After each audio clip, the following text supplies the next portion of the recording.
Dividend aristocrats are companies that have a consistent record of increasing their dividend payouts to shareholders for at least 25 consecutive years. These companies are typically large, established businesses with a strong financial position and a proven track record of generating steady profits over time. To qualify as a dividend aristocrat, a company must meet certain criteria, including being a member of the S&P 500 index and having a minimum market cap of $3 billion. Additionally, of course, the company must have a consistent history of increasing its dividend payouts for at least 25 consecutive years. And in this video, we're going to be looking at the 5 highest yielding dividend aristocrat stocks. And to analyze this, I actually put a spreadsheet together listing off all of the dividend aristocrats in one single place. And like always, if you'd like to be able to download any of my spreadsheets that I use in my videos, then you can head over to my Patreon page at the link in the description. And we can see right here, the 5th highest yielding dividend aristocrat that we are going to be looking at in this video is International Business Machines, stock ticker IBM. They operate within the technology sector and are currently trading at $124.89, and they have a starting dividend yield of 5.19% with 27 consecutive years of dividend increases. And something that's really interesting about this company, if we come over here and filter this by sector, if we scroll down a little bit and click on technology and click OK, you can see this is actually the only dividend aristocrat that operates within the technology industry. So that's pretty interesting. But let's go ahead and jump over to Seeking Alpha again. We can see currently trading at $124.76. Over the past year, they are down 2.35%, and in the past month alone, down almost 6%. Now, we did mention they have a really nice starting dividend yield, obviously, but if we jump over and look at the dividend growth, we can see past 10-year dividend growth rate, not bad at 7.35%, but it's definitely slowed down a lot in the past 5 and 3 years, both hovering around 2 to 3%. But let's go ahead and jump into my stock valuation spreadsheet to see if we can find the intrinsic value of IBM. So I'll go ahead and plug in their stock ticker and hit enter, and you can see all of this data will automatically load in. Now, as the share price changes right now, we can see the dividend yield changes as well, currently sitting at 5.29%. Analysts currently have a target price of $147.19. Institutional ownership actually pretty low at around 58.5, and they have a beta of 0.85, meaning you're going to see a little bit less volatility with this stock. Now, let's go ahead and look at our valuations. You can see the first one we'll look at is Graham's valuation. So after we plug in all of our variables into our formula, such as earnings per share, our growth rate projections, and the current yield on AAA corporate bonds, you can see we come to an intrinsic value of $131.52, pretty close to the current trading price for this company. Moving forward and looking at our discounted cash flow analysis, they have had slightly declining free cash flow over the past couple of years, but moving forward, I am projecting a dividend growth rate in line with analyst expectations of around 4%. So I'm projecting that to the future free cash flows for the company, finding the present value of those future free cash flows and adding them together, adding the company's cash and subtracting out their total debt to get their equity value. And once I do that, I divide by the shares outstanding, and I came to a discounted cash flow price per share of $135.06. Again, pretty close to what we got for Graham's valuation. Now, moving forward, let's look at our multiples valuation. Essentially, all we have to do is we can plug in the stock ticker for these comparable companies, and we can have all of this data automatically load in. And you can see what we're doing is we are taking their stock price, dividing by the earnings per share to get the price to earnings multiple. We then take the average price to earnings multiple for these companies and multiply by IBM's earnings per share, and we come to an intrinsic value of $171.51. The last valuation we'll look at is the dividend discount model, and we're plugging in the quarterly dividend payouts for the last 5 years for this company, which of course are increasing over time, so we can see how much they're paying out each year. And this does show how the dividend growth rates has slowed down quite a bit over the past few years. They have dividend growth of 3.25, 0.62, good year here at about 5%, and most recently 0.61. So that's an average growth rate of 2.43%. Moving forward, I'm projecting a 2.5% dividend growth rate, discount rate of 8.5, and we come to a dividend discount model price per share of $112.75. So when we jump over to our output tab, we can see our 4 valuations: Graham's at 131, multiples at 171, discounted cash flow at 135, and dividend discount model at 112. And when we average those 4 together, we come to an intrinsic value of $137.71. Current trading price for this company is $124.89. So if we apply a 10% margin of safety, it's not quite within our acceptable buy range, but it is starting to get very close. With a 20% margin of safety, you can see our acceptable buy price around $110.11. So again, not quite in that buy range, but it is starting to get a little more interesting at its current prices. But let's go ahead and keep moving forward and look at the 4th highest yielding dividend aristocrat. The 4th highest yielding dividend aristocrat is Leggett Platt, stock ticker LEG. we can see the company is currently trading at $30.72 per share, which gives them a starting dividend yield of 5.82%. So it's starting to get pretty close to 6%. We can see over the past year, they're down about 15.7%. And over the past month, they're actually down almost 10%. So let's go ahead and jump into my stock valuation spreadsheet. You can see I've already plugged in the stock ticker, so we have this data loaded in. Payout ratio around 76.5%. So it is a little bit higher than I typically like to see it, but I don't think it's necessarily a red flag in this scenario as long as we can see growing free cash flow.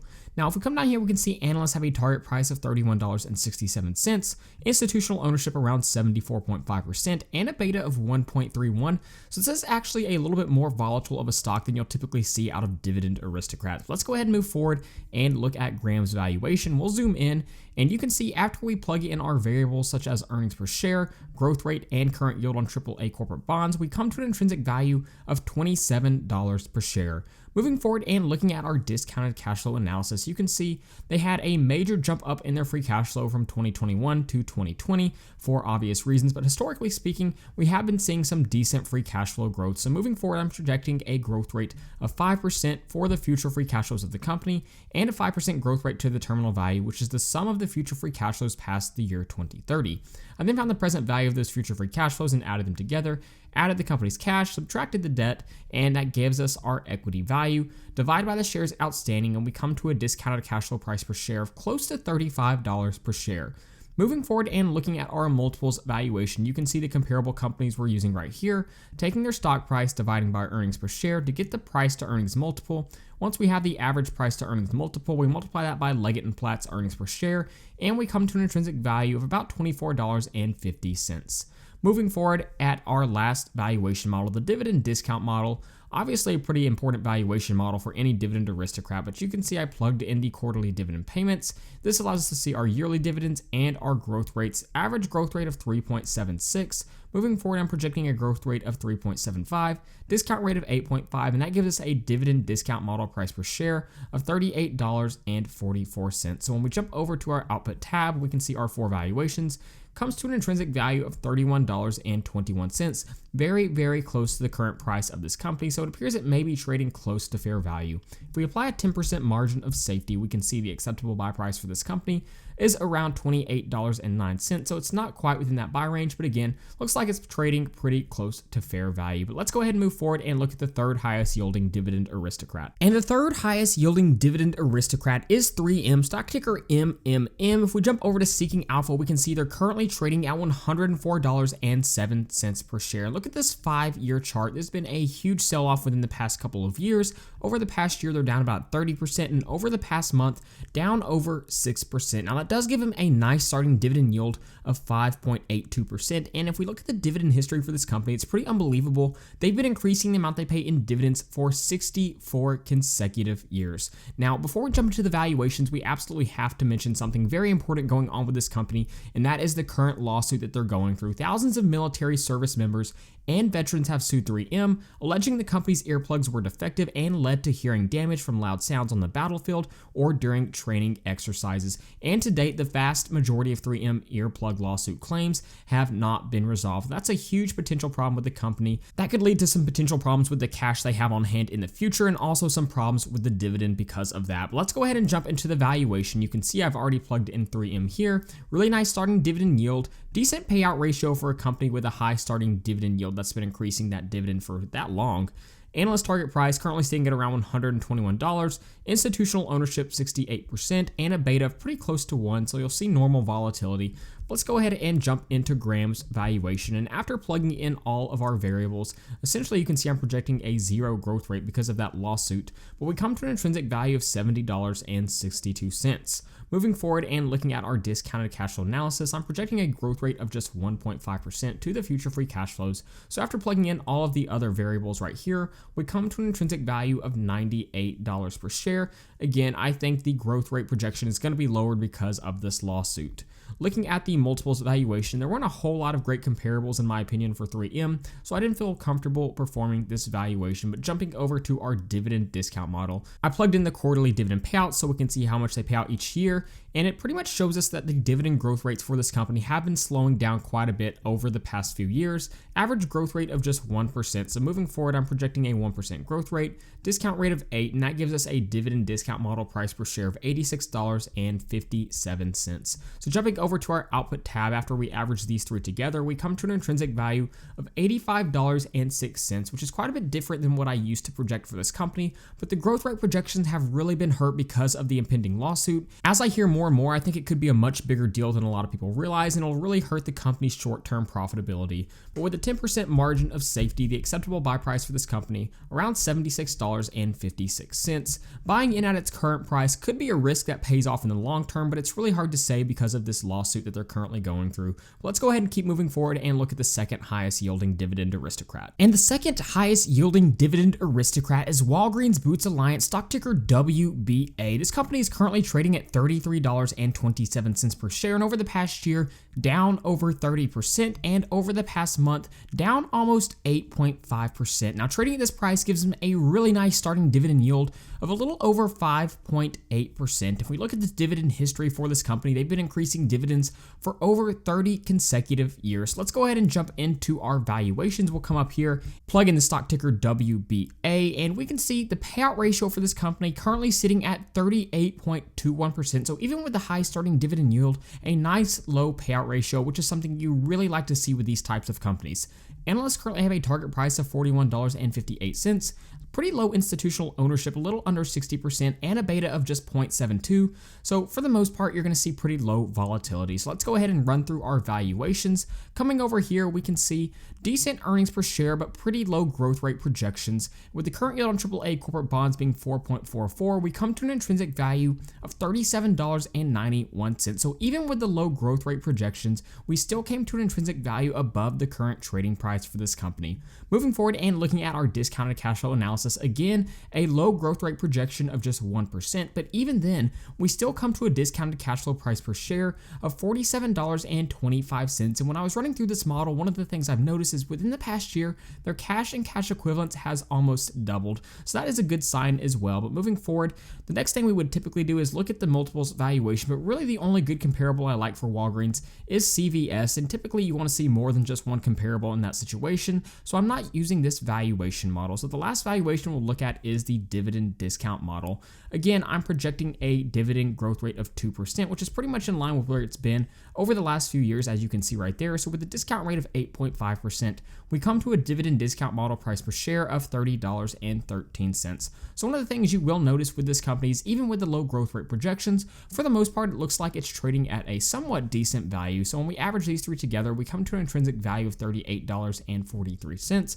Moving forward, if we apply a 10% margin of safety, you can see it is within our acceptable buy price. With a 20% margin of safety, the acceptable buy price is closer to around $30.74. So in that case, it wouldn't be quite in our buy range. But let's go ahead and move forward and look at our highest yielding Dividend Aristocrat. And last but not least, our highest yielding Dividend Aristocrat is Altria Group, stock ticker MO. Operates within the consumer staples. And if we jump over to Seeking Alpha, we can see they're currently trading at $46.13. And while most of the Dividend Aristocrats we've looked at so far had dividend yields of around 5 to 6%, this one is much higher, yielding 8.3%. So a massive dividend yield, especially for a company that has been increasing the amount they pay in dividends for 53 consecutive years. And if we jump back over to our summary tab, we can see over the past year, they're down about 12.65%, and over the past month, down about 2.6%.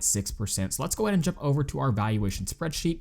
Come up here and plug in the stock ticker and hit enter, and you'll see all this data will automatically load in. Now the payout ratio is showing around 115%, but it's actually a little bit closer to 76% when you look at it moving forward. So if we jump over and scroll down here, you can see Seeking Alpha showing payout ratio around 76%. So it is a high payout ratio, but I do think the dividends are sustainable moving forward for the short term. If we come down here, we can see analysts currently have a target price of $49.63.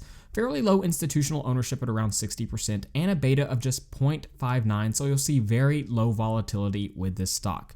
Moving forward, we'll look at Graham's valuation, and again, we can see our earnings per share, growth rate projection around 5.5, and the current yield on AAA corporate bonds. This gives us an intrinsic value of about $39.52, so that is quite a bit lower than that current trading price. Moving forward and looking at our discounted cash flow analysis, you can see I'm projecting a free cash flow growth rate of 4% moving forward. We find the present value, obviously add those together, and after we add cash and subtract the debt and divide by our shares outstanding, we come to a discounted cash flow price per share of $62.72. Obviously, that's highly dependent on the growth rate that we project for the future free cash flows, but that looks pretty good from a discounted cash flow perspective. Moving forward, let's look at our multiples valuation. You can see the comparable companies we're using right here, taking their stock price, dividing by the earnings per share to get that price to earnings multiple. The average price to earnings multiple for these companies is 18.13. So when we multiply that by MO's earnings per share, we come to an intrinsic value of $57.84. Now, the last valuation we're going to be looking at dividend discount model, and that's pretty decent dividend growth for a company that has a starting dividend yield of over 8%. So definitely something you really like to see. Average growth rate of 6.58. Moving forward, I'm projecting a dividend growth rate of 3%, discount rate of 9%, which gives us a dividend discount model price per share of $61.80. Now, we did already see the company has a fairly high payout ratio at around 76%, but with a discounted cash flow growth rate of around 4%, I do think moving forward that dividend discount model growth rate will be sustainable. So when we jump over to our output tab, we can see our 4 valuations, and when we average them together, we come to an intrinsic value of $55.47. Current trading price, $46.13. So when we apply a 10% margin of safety, you can see it is within our acceptable buy price, meaning now could be a good time to consider buying. With a 20% margin of safety, our acceptable buy price is around $44.37, which is actually pretty close to the price that I bought in my personal dividend portfolio. So there you go. There's an analysis on MO, and there are the 5 highest yielding dividend aristocrats at the time of this video. If you'd like to be able to download any of the spreadsheets using this video, then you can head over to my Patreon page at the link in the description. So with that being said, thank you guys so much for watching this video, and please don't forget to like and subscribe to the channel.